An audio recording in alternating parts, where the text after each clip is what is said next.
नमस्कार दोस्तों, स्वागत है आपका फिर से एक बार मेरे YouTube channel supreme classify Sudhir में। हम अपनी आज की नेक्स्ट क्लास करते हैं जो एसएससी एमटीएस के लिए कर रहे हैं। प्रीवियस क्वेश्चन जो पूछे गए हैं सीजीएल के अंदर कोई भी एग्जाम एसएससी का, वो क्वेश्चन हम कर रहे हैं। पहला क्वेश्चन आपका काफी इंपोर्टेंट क्वेश्चन है ये। He came despite of his busy schedule, no error. बड़े ध्यान से पढ़ना।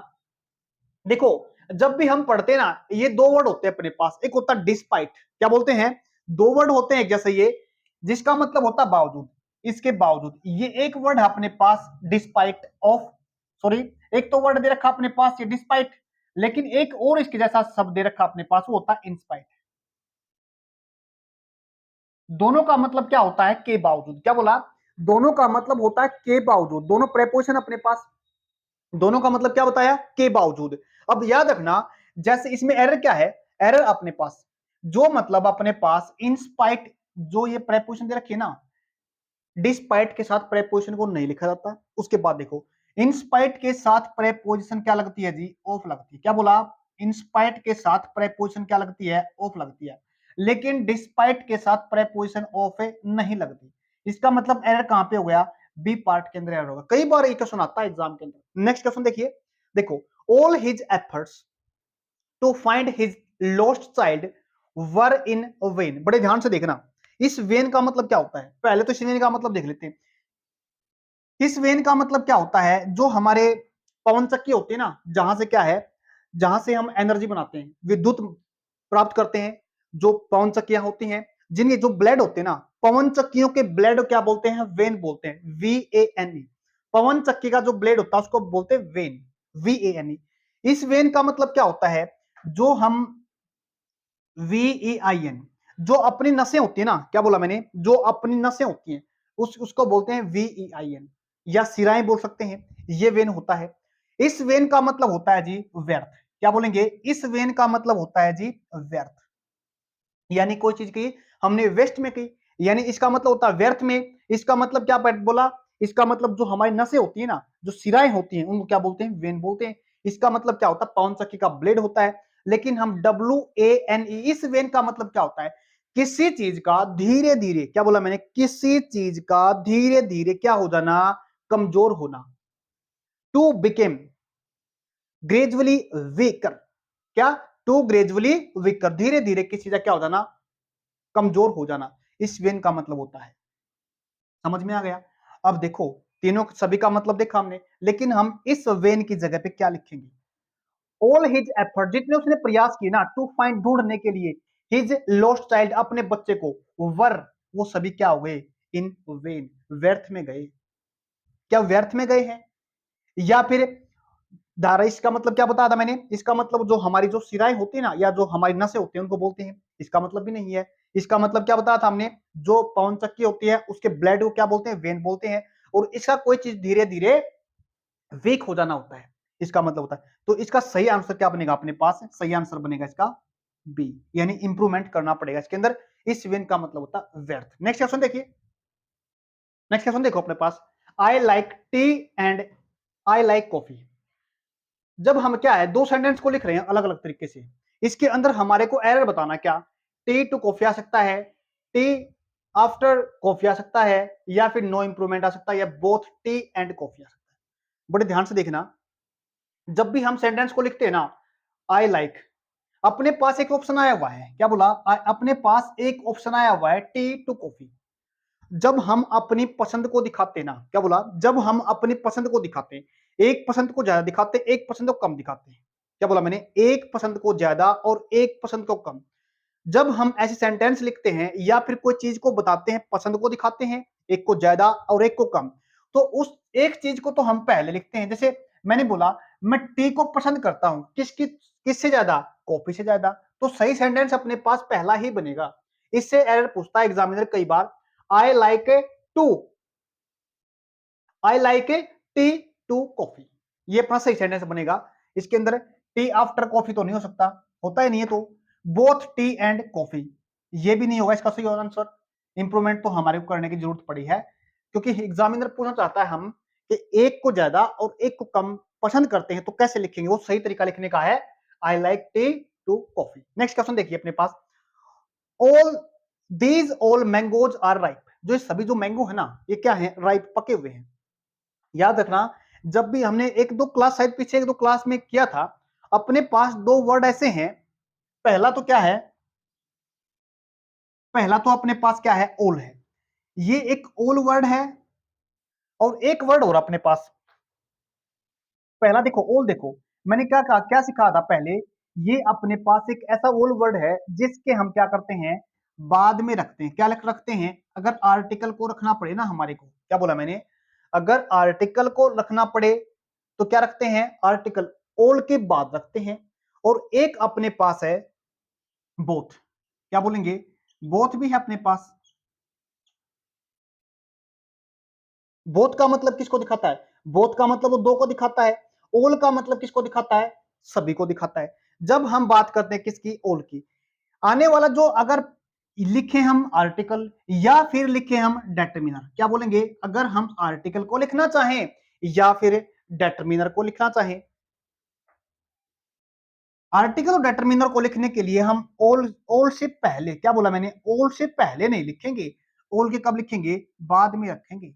चाहे क्या करेंगे, हम ओल के बाद में आर्टिकल को रख सकते हैं या डेटरमिनर को लिख सकते हैं, या फिर हम इससे पहले नहीं लिखेंगे। याद रखना, इससे पहले नहीं रखेंगे, किसके पहले, ओल के पहले। यानी क्या लिखेंगे अब इसको, ओल दीज मैंगोज आर राइप। इसका सही आंसर क्या है, ए है। याद रखना इस क्वेश्चन को। नेक्स्ट देखिए, नेक्स्ट क्वेश्चन देखो अपने पास, the students were awaiting for the arrival of the chief guest. कई बार क्वेश्चन पूछा गया है ये, the students were awaiting for the arrival of the chief guest, कई बार पूछा गया क्वेश्चन है ये एग्जाम के अंदर। देखो ध्यान से देखना, द स्टूडेंट्स वर अवेटिंग, जो अपने पास ये अवेटिंग है ना, क्या बोला मैंने, अवेटिंग फॉर, अपने पास एक शब्द अवेटिंग फॉर, एक होता है वेट, WAIT। वेट का मतलब क्या होता है, किसी का इंतजार करना होता है। और जिसका हम इंतजार करते हैं ना, क्या बोला, जिसका भी हम इंतजार करते हैं ना, उसे क्या क्या लगा देते हैं, अवेट के साथ क्या लगाते हैं, फॉर लगाते हैं। और फिर वो इंसान लिखते हैं, क्या बोला मैंने, फिर वो पर्सन लिखते हैं जिसका हम इंतजार करते हैं। यानी वेट के बाद क्या लगाते हैं, फॉर लगाते हैं। जो मतलब यहाँ पे वेट फॉर का होता है, क्या बोला, जो मतलब यहाँ पे वेट फॉर का होता है, वो ही मतलब यहाँ पे केवल और केवल अवेट का होता है। तो इसका मतलब इसके साथ क्या नहीं आएगा, फॉर नहीं आएगा। क्या बोला मैंने, जो मतलब वेट फॉर का होता है वही मतलब अवेट का होता है। समझ में आना, तो सही सेंटेंस क्या बने अपने पास है, the students were awaiting the arrival of the chief guest. Error कहां पे है, यानी इसके अंदर जो बी था, यानी वेट के साथ कभी भी, अवेट के साथ कभी भी क्या लगाते, फॉर को नहीं लिखा जाएगा। नेक्स्ट देखिए अपने पास, द लाइब्रेरी मेंबर्स वर ओस्ट, कहा गया टू रिटर्न बैक। याद रखना, देखो कई बार हम पजल हो जाते हैं कि उसके बाद नहीं लिखते, उसके बाद हमने टू लिखा है। क्या बोला, उसके बाद हमने टू लिखा है। क्यों लिखा है, क्योंकि हमने जो ये वर्ब है ना, इसको जोड़ना है रिटर्न को। रिटर्न का मतलब क्या होता है, वापस लौटना।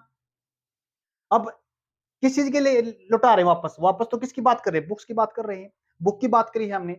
याद रखना, हमने कहीं टू को देख के पजल हो जाओ, टू को देख के पजल नहीं होना है, क्योंकि जो इस वर्ब को और इस वर्ब को जोड़ने के लिए, इस काम को और इस काम को जोड़ने के लिए हमने क्या लिखा है, टू लिखना पड़ा है। समझ में आ गया ना, रिटर्न क्या लिखा है, कोई चीज वापस लौटाना होता है। और उसके बाद एग्जामिनर ने क्या लगा दिया यहाँ पे, रिटर्न के साथ बैक लगा दिया। क्या बोलेंगे, रिटर्न के साथ बैक लगा दिया, जो क्या है, गलत है। रिटर्न का मतलब क्या होता है, किसी चीज को वापस देना। क्या बोले, किसी चीज का मतलब होता है या तो वापस लौट जाना होता है, या फिर किसी चीज को वापस से दे देना होता है। यानी इसके साथ बैकवर्ड नहीं लिखा जाएगा। क्या बोलेंगे, इसके साथ बैकवर्ड नहीं लिखा जाएगा। यानी एरर किसमें, अपना बी पार्ट के अंदर एरर। नेक्स्ट क्वेश्चन देखिए, देखो नेक्स्ट क्वेश्चन अपने पास, people who live on glass houses should not throw stones, no error. इसके अंदर एरर क्या है, एग्जामिनर ने पूछा। देखो अपने पास लिव ऑन का मतलब क्या होता है, बड़े ध्यान से देखना, लिव ऑन होता है सेंटेंस के अंदर। अब देखो दो तीन चीज सीखते हैं इसके अंदर। एक होता अपने पास लिव के साथ होता है, एक प्रेपोजिशन लगाते हैं लिव इन, लिव इन, और एक लगाते हैं लिव एट। पहली प्रेपोजिशन है लिव इन, दूसरी है लिव एट, और एक वर्ड है इसके साथ, लिव के साथ लगा देते हैं हम फॉर, और एक लगा देते हैं विथ। और एक अपने पास है ऑन। सबसे पहले देख लेते हैं लिव के साथ इन। जब भी हम क्या बोला, जब भी हम किसी बड़ी जगह की बात करते हैं ना, क्या बोला, जब भी हम सेंटेंस के अंदर या फिर लिव रहने के अंदर अगर किसी बड़ी जगह को दिखाते हैं, जैसे हमने इंडिया को दिखाया, जैसे हमने हरियाणा को दिखाया, बड़ी जगह को दिखाते हैं। जब भी हम कोई बड़ी जगह को दिखाते हैं और रहने की बात करते हैं, तो उसके साथ हम क्या लगाते हैं, इन लगाते हैं। क्या बोलता मतलब बनता है, लिव इन का मतलब होता है रहना। क्या बोला, लिव इन का मतलब होता है रहना किसी बड़ी जगह के अंदर। समझ में आ गया।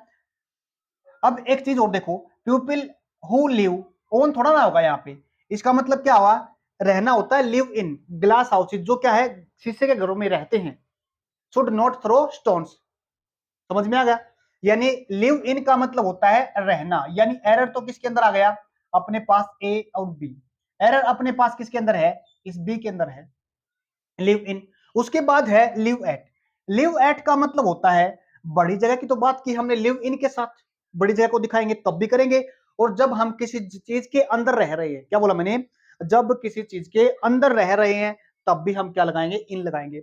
अगर छोटी जगह को दिखाना पड़े, जैसे आई लिव इन यमुनानगर, अगर मैं यमुनानगर की बात करता हूं, सोनीपत की बात करता हूं, हरियाणा की बात करता हूं, लेकिन मैं एक पार्टिकुलर जगह की बात करता हूं, सरोजनी कॉलोनी। क्या बोला मैंने, सरोजनी कॉलोनी बोला या गीता कॉलोनी बोला मैंने, तो हम क्या लगाएंगे वहां पे, एट लगाएंगे। क्या लगाएंगे वहां पे, हम एट को लगाते हैं। समझ में आ गया। उसके बाद अगर हम बात करते हैं ना, लिव के साथ विद लगाते हैं। क्या बोला मैंने, लिव के साथ मैंने लगाया विद। इसका मतलब होता है किसी के साथ रहना। क्या बोला मैंने, किसी के साथ रहना होता है live with. I live with my friends, मैं अपने दोस्तों के साथ रहता हूं। आगे देखिएगा, लिव फॉर का मतलब होता है जीना। क्या बोला मैंने, लिव फॉर का मतलब होता है जीना। जैसे आई लिव फॉर ट्रुथ, मैं सच्चाई के लिए जीता हूं। क्या बोला मैंने, आई लिव फॉर ट्रुथ, मैं सच्चाई के लिए जीता हूं। उम्मीद करता हूं आपको समझ में आ रहा है। पहला वर्ड क्या देखा, इन देखा हमने, उसके बाद देखा एट देखा, फिर हमने फोर देखा, और उसके बाद हमने देखा विद। और लिव ऑन का मतलब होता है किसी पर निर्भर होना, यानी किसी भोजन आदि पर रहना। समझ में आ गया। लिव के साथ ऑन तब लगाते हैं। एरर कहां पे, बी के अंदर, इसके अंदर बी पार्ट के अंदर, यानी ऑन नहीं आएगा, यहां पे क्या लिखा जाएगा, इन लिखा जाएगा। नेक्स्ट देखिए अपने पास, द लाइन एक ऐसी जगह होती है जहां पे वेयर लैंड एंड स्काई, जहां पे क्या है, लैंड धरती और आसमान क्या दिखाई देते हैं, सेम्स पढ़ते हैं, प्रतीत पढ़ते हैं, टू मीट मिलते हुए कहां पे दिखाई देते हैं हमारे को। क्या ये एटमॉस्फेयर नहीं, ये तो हमारे चारों तरफ क्या होता है, वातावरण होता है। इसको तो नहीं बोल सकते। ये तो हमारा क्या है, चारों तरफ का जो आवरण होता है उसको क्या बोलते हैं, हमें एटमॉस्फेयर बोलते हैं। ये तो नहीं होगा इसका जवाब। उसके बाद मिल्की वे, मिल्की वे क्या है, हमारी एक आकाश गंगा का नाम है जिसके अंदर हम रहते हैं। क्या बोलेंगे, हमारी एक आकाश गंगा है जिसके अंदर हम रहते हैं, उसको क्या बोलते हैं, हमें मिल्की वे बोलते हैं। उसके बाद ओरिजन, ओरिजन का मतलब क्या होता है, क्षितिज होती है जहां पे लैंड और स्काई एक दूसरे से क्या होते हैं, मिलते हुए प्रतीत होते हैं, मिलते नहीं प्रतीत होते हैं, तो उसको क्या बोलते हैं, ओरिजिन बोलते हैं। डिस्टेंट लैंड नहीं बोलते इसको। आज के लिए इतना ही। उम्मीद करता हूं आपको आज की क्लास समझ में आई होगी। अगर अच्छी लगी लाइक शेयर सब्सक्राइब जरूर करना। आज के लिए इतना ही, धन्यवाद।